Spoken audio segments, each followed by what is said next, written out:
made 2 picks here in the 4th round with our first picks. With our first pick, we took a corner that we had our eye on. We were really hoping when the day opened that he would fall to us. An extremely competitive, twitchy player. Has experience inside and outside, special teams, some return value, captain, extremely competitive. With our second pick, we took Josh Sweat, pass rushing defensive lineman from Florida State. I know that there will probably be some questions about the medical. You know, we spoke to our doctors, our training staff, and they cleared him for us. So we're very excited to get this guy.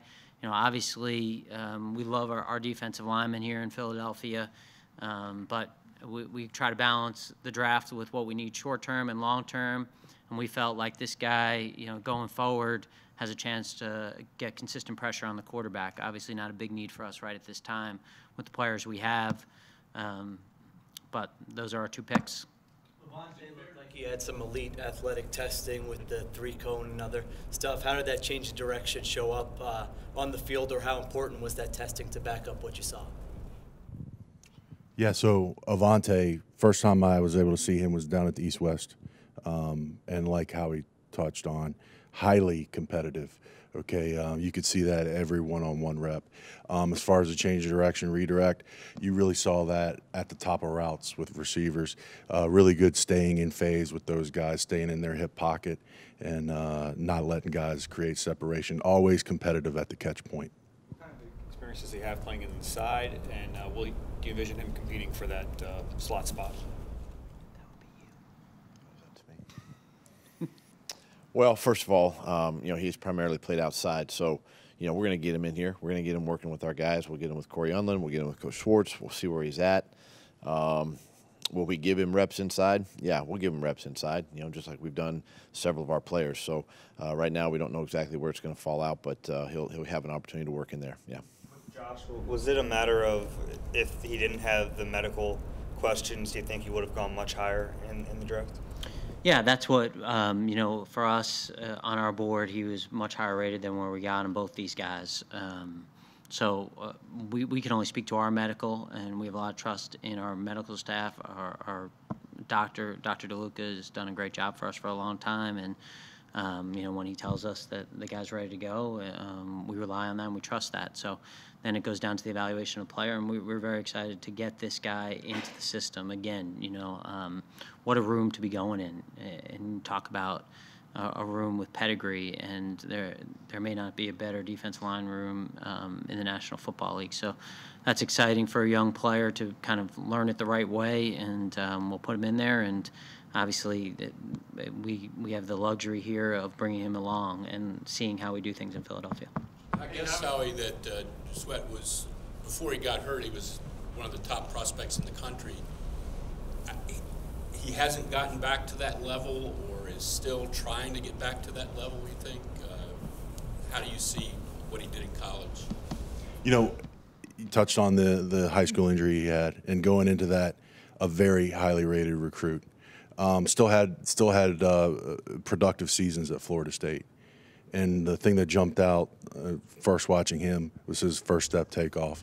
And this is a guy that can really gain ground on his first 2 steps as an edge rusher. So he really pressures the outside shoulder of blockers. He didn't miss any games in college, though, right? And so just one. Yeah. So I mean, so he's the concerns been about the knee very are still durable. related to high school injury. Nothing since Right. then. He's been very durable at Florida State. With Maddox, it seems like he was very willing to come and take on tacklers despite being a smaller player. Is that something that stood out to you, and how important is that for him if he's going to play at over the slot at this level? Yeah, we talked about fit last week, and how he touched on it earlier. This is a guy that fits in with our DB room. It's a group of highly competitive guys, and he's gonna blend in perfectly and even stand out to a degree. I mean, even though he's not the biggest guy, he will attack and support. And he is a productive tackler for Pittsburgh. Special teams, he brought kicks back. Did he return punts at all, or is that something we can see him doing? You know, hey, we're gonna throw him in the mix with Dave, and Dave and Harper are gonna work him in at returner, and we'll see how he fits in with the group there. You guys are kind of overloaded at that DN spot. How do you have expect the most competition there this spring and this summer? Yeah, that's what we call rich man problems. Yeah, we're excited about that. That's how we're always going to build this. We're always going to put priority on the lines, and you can never have too many. And I think Coach and his staff showed that throughout the season. You know, depth's important in this league, and also grooming players. You know, when you look at the draft isn't about filling needs. It's about the long-term interests of your football team, and we got to make sure that not only do we have the right players in that room this year, which we do. I mean, we got a great group, but that we also have the right players going forward. With Josh to get that medical green light, was it at the combine? Did you bring him in? What was the process for checking on that?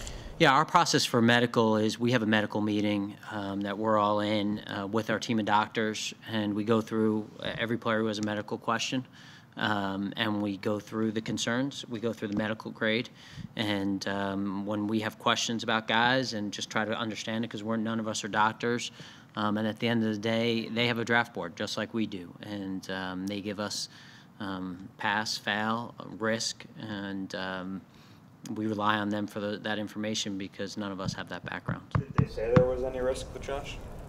We wouldn't take a player that we didn't feel comfortable about.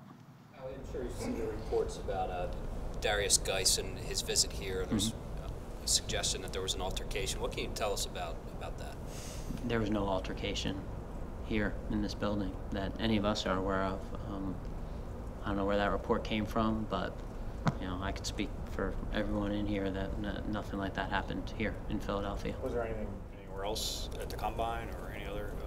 There was no altercation. I mean, when you hear the word altercation, it sounds like fisticuffs or something. You know, like fisticuffs or yelling and screaming. I mean, I don't know that I've ever been in a room where a player has yelled at anyone. I mean, 19 years in National Football League. I mean, have you ever been in a room where a player just yells and screams, or 23 years, anytime that ever happened? Was there a shouting match?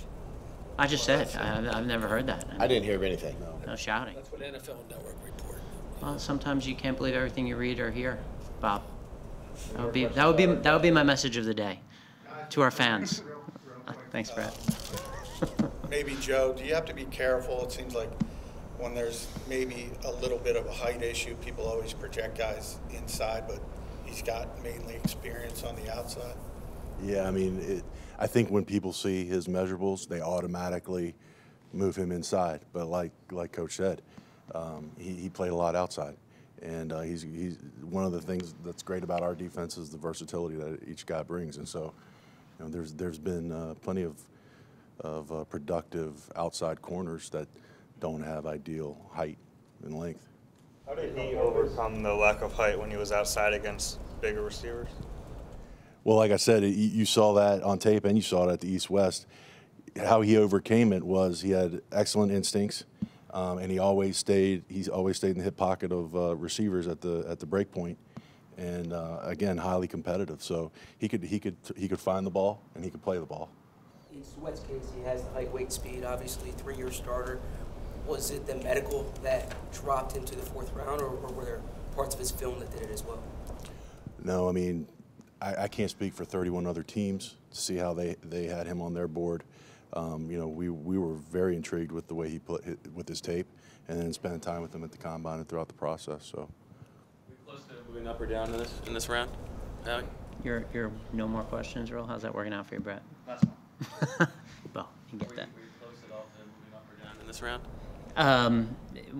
We don't have the firepower to move up at this point, nor do we want to. I mean, we're really excited about today. You know, when we got in here today, this is the most fun day. I mean, we have an opportunity to add a lot of players, so we're excited about that. We did entertain calls on moving back, but you know, we got priorities here, how we want to build this, and when we talk about corners and linemen, they're hard to find, and so we decided that it was the right thing for us to stay pat.